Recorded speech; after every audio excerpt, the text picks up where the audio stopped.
Mga awit 139, 1-18, at 23 hanggang 24, ako'y iyong siniyasat.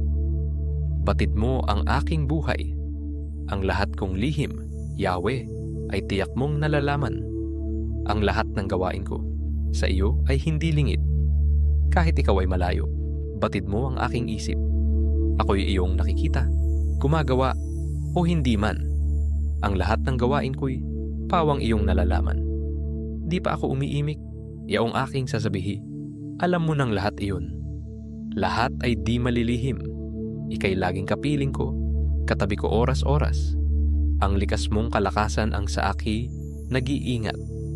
Nagtataka ang sarilit alam mo ang aking buhay. Di ko kayang unawain iyong karunungan.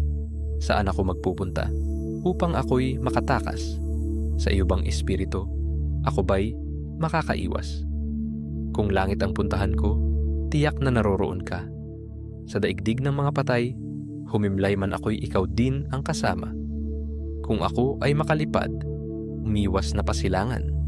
O kaya ang tirahan ko'y ang duluhan ng kanluran, tiyak ikaw ay naroon upang ako'y pangunahan. Matatagpo kita roon upang ako ay tulungan.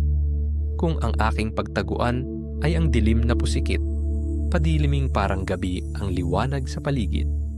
Maging itong kadiliman sa iyo ay hindi dilim, at sa iyo yaong gabi parang araw na maningning, madilim at maliwanag, sa iyo ay pareho rin. Ang anumang aking sangkap, ikaw, O Diyos, ang lumikha. Sa tiyan ng aking inay, hinugis mo akong bata.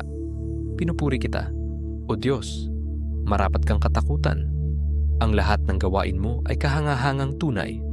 Sa loob ng aking puso, lahat ito'y nakikintal. Ang buto ko sa katawan noong iyon ay hugisin. Sa loob ng bahay bata, do'y iyong napapansin. Lumalaki ako roong sa iyo'y di nalilihim. Ako'y iyong nakita na hindi pa man isinilang. Batid mo kung ilang taon ang haba ng aking buhay. Pagkat ito'y nakatitik sa aklat mo na talaan, matagal nang balangkas mong ikaw lamang ang may alam. Tunay, Yahweh, di ko kayang maabot ang iyong isip. Ang dami ng iyong balak ay hindi ko nababatid. Kung ito ay bibilangin, ay sindami ng buhangin, sa iyo pa rin ako kung umaga na magising. O Diyos, ako'y siyasatin, alamin ang aking isip. Subukin mo ako ngayon kung ano ang aking nais. Kung ako ay hindi tapat, ito'y iyong nababatid sa buhay na walang hanggan. Samahan mo at ihatid.